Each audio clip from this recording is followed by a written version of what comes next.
os aplicativos, mais uma vez, a Uber 99 ficaram muito chateadas com a CPI. Mas, inclusive, eu articulei com, inclusive, teoricamente, um inimigo político, né, que é o vereador dos táxis, o Adilson Amadeu, mas eu me juntei com ele para a gente tocar adiante da CPI. Inclusive, cara, eu até divido contigo uma opinião sobre isso. A gente teve uma onda aí do crescimento da economia compartilhada que veio nessas plataformas digitais aí de peer-to-peer, né? Então veio, disruptou, jogou Cada preço vez mais vai embaixo. ter Cada vez autônomos, mais. né? A gente não tá falando de Uber, não. Tá falando Get Ninjas. de Get Ninjas. Tudo que você tá falando imaginar. de Mercado Livre. O Uber, inclusive, é candidato a ser uma Big Tech no futuro, né? Então, assim, é o aplicativo de transporte que conecta com o banco. Que, por exemplo, o iFood, o Rappi, está desenvolvendo um banco para restaurantes. Né? Então, os caras estão integrando tudo O Uberbank isso. também existe. Só que existe uma segunda onda, que é a seguinte. A partir do momento que esses modelos digitais novos sugerem novos modelos de negócio, eles precarizam ou controla ou gerencia de forma diferente as forças de trabalho. Tá? Então, assim, eu não sei se isso...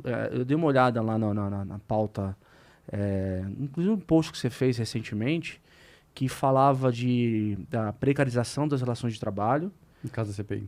Na caso da CPI. A falta de regulamentação para a categoria. E o baixo faturamento dos motoristas. A gente já falou aqui de sonegação e evasão fiscal por parte dos aplicativos, que é o caso, desse caso emblemático aí da InDrive, né? Queria que você comentasse... o que a CPI está buscando, porque a CPI é um processo mais complexo, né? Perfeito. Então eu acho legal, porque você é um cara que tá chave no que está acontecendo no mercado hoje, cara. Perfeito, show de bola. Primeiramente, os aplicativos, mais uma vez, a Uber 99 ficaram muito chateadas com a CPI. Mas, inclusive, eu articulei com, inclusive, teoricamente, um inimigo político, né, que é o vereador dos táxis, o Adilson Amadeu, mas eu me juntei com ele para a gente tocar adiante da CPI. Qual é o meu interesse nessa CPI? Tem muitos dados que eu não tenho, tem muitos dados que eu não sei. Eu quero fazer uma regulamentação no meu mandato sobre aplicativos, inclusive já que o Plano Nacional de Mobilidade Urbana diz que os municípios têm que fazer esse tipo de regulamentação. Eu quero fazer uma regulamentação que seja a favor do passageiro, que seja a favor da Uber, que seja a favor do município, que seja a favor do motorista, pensando em todos os stakeholders envolvidos. Então, mas me falta dados, me falta base. Então, o meu intuito, de verdade, isso eu falei com a Uber, falei para a Uber, falei para a 99, o meu intuito é juntar o máximo de dados possíveis, para no final poder escrever uma regulamentação que, inclusive, eu possa levantar junto com o vereador dos táxis e dizer, casa, aprova isso. Porque no passado tinha um vereador que levantava uma regulamentação a favor da Uber, digamos assim, e tinha o Adilson Amadeu que levantava sobre uma regulamentação dos táxis. E ficava uma briga. Pensa nos outros 53 vereadores, não se sentem dispostos a votar uma coisa. Agora, eu tenho certeza, se eu e um vereador dos táxis, a gente levanta uma única regulamentação, não tem por que os outros 53 vereadores não votarem uma coisa que eu e ele levantar. Inclusive, já falei isso para ele, é meu objetivo. Claro que a gente vai divergir em diversos pontos, mas o meu jeito de trabalhar é um jeito de achar um ganha-ganha para todo mundo. Claro, uma hora eu vou ter que ceder um pouquinho, ele vai ter que ceder um pouquinho, mas a gente tem que convergir para um ponto que seja benéfico para todo mundo, para todos os agentes.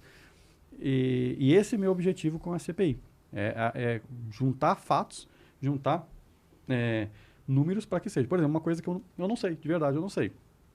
Se bem que chegou hoje um dado interessante, o número de corridas realizadas nos últimos meses. Eu ainda não consegui ver esse relatório. Mas será que o Uber realmente, o carro compartilhado, ele tira carro da rua ou ele adiciona carro na rua? Quantos quilômetros por dia um motorista de aplicativo anda com passageiro e sem passageiro? São dados que eu não sei. Talvez o aplicativo saiba. Sabe, mas eu não sei. Então, e o aplicativo não vai divulgar essa informação para mim simplesmente porque eu vou pedir. Né? Então, através de uma CPI, ela vai ter que explicar isso. Porque para o município, pense pelo lado do município, um carro ocupando um viário, congestionando o viário, sem passageiro, poluindo o ambiente, é ruim. Certo? Conceitualmente Então, qual é a porcentagem? Nova York tentou fazer esse estudo há 2 anos atrás, inclusive proibiu a Uber de cadastrar novos carros, justamente para fazer um estudo disso, porque se chegou a um entendimento político lá, não sei qual, mas que realmente Nova York estava muito lotado de motoristas de aplicativo e estava congestionando muitas ruas de Nova York, de Manhattan especificamente. Então, acho válido trazer, tô a fim de financiar um estudo disso, de tentar descobrir se a Uber 99 derem esses números, de alguma forma a gente ter também um confronto desses números, porque é importante para o município. Afinal, a gente não pode ter carros rodando, poluindo o ambiente, gastando viário desnecessariamente. Então, esse, por exemplo, é um ponto. Mas a ideia é que você reúna dados e você tenha subsídio no futuro para propor uma regulamentação mínima do ponto de vista de direitos trabalhistas. Direitos trabalhistas, vamos discutir esse relacionamento. Até hoje não foi discutido isso no Brasil. A gente tem um monte de processo na justiça trabalhista, um monte de processo na civil, tentando discutir isso. Os aplicativos, às vezes, fazem acertos, e está tudo bem, faz parte, não é ilegal isso, mas fazem um acerto com um motorista que processou, para ele retirar o processo, para não ir para o Supremo do Trabalho. Enfim, ou seja, quando você até faz esse tipo de coisa, você acaba, na minha opinião, atrapalhando a discussão. Então, na CPI, eu consigo promover essa discussão, essa relação de trabalho, ter um entendimento. Inglaterra está fazendo regulamentação, inclusive reconhecendo uma espécie de vínculo. Nova York definiu um salário mínimo, que eu acho estranho, eu não gosto de definir salário mínimo, porque salário mínimo sempre você acaba jogando para baixo, né? Eu acho que a concorrência ainda é a melhor forma de você ter um salário mais alto.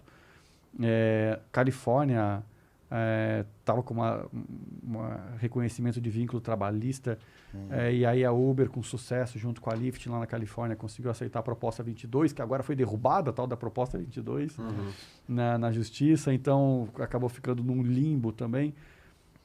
Ou seja, grandes centros do mundo estão discutindo isso. Por que São Paulo não pode estar nessa discussão e não deve trazer essa discussão à tona? Falta de mobilidade, junto com a parte de justamente social também. Né? E realmente é uma inovação, é um jeito diferente de você... Critique Geiger. O Geiger fez uma carinha aqui. É que eu acho assim, que, de novo, não vou falar que o Brasil é pior que as pessoas do mundo, tipo aquela síndrome de vira-lata, né? O pato feio. Mas o difícil é isso, cara.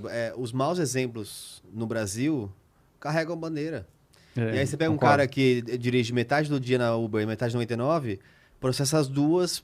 Por motivo trabalhista. Motivo trabalhista. Ah, sim. Aí ele quer reconhecer vínculo empregatício de 2. Aí começa a ficar muito esquisito, entendeu? E por isso que eu falo, difícil. Então, assim, de um lado, até já exprimindo aqui algumas opiniões, eu espero de verdade que você consiga fazer um bom trabalho, porque a gente, de fato, depende de você nesse sentido. Eu espero que você sinta essa pressão, porque, como você disse, o seu perfil é um perfil muito bom para estar na política. É o perfil de quem conhece... Nossa, você chamou toda ele, mas é verdade, é um cara que vem da base... Porque assim, imagina se colocar uma pessoa que nunca trabalhou com tecnologia... Não entende como funciona. Entender. E acaba surgindo muitas vezes no Brasil isso, a pessoa entende só de uma coisa e ela luta só pelas suas próprias causas. Por isso que eu tô falando assim, com o background que o Marlon tem, ele pode avançar para plataformas gerais, transparência geral, uma coisa muito mais que vem à frente, que é a tecnologia, do que só o aplicativo, mas eu acho que o Uber o Uber é o primeiro aplicativo, a primeira tecnologia que eu estou trabalhando. Existem outras coisas que eu quero trabalhar, como, por exemplo, eu sou muito fã de carros elétricos, carros híbridos, fontes alternativas de energia. Tu vai para Califórnia ou tu vai até em Portugal, Lisboa, tem estações de recarga na rua. É verdade.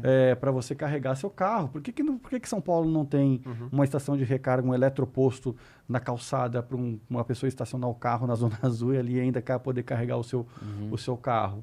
Por que o plano diretor estratégico? E essa é uma mudança que eu tô propondo no plano diretor estratégico.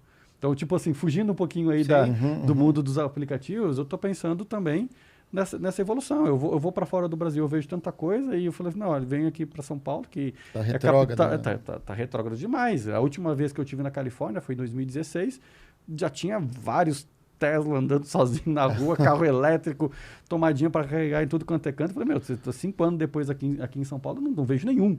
A Kabum vai resolver esse problema. A Kabum tá sorteando um Tesla.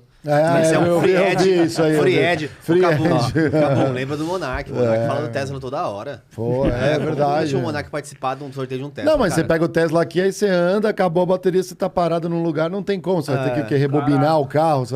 Não tem, se o cara não tá preparado, lascou.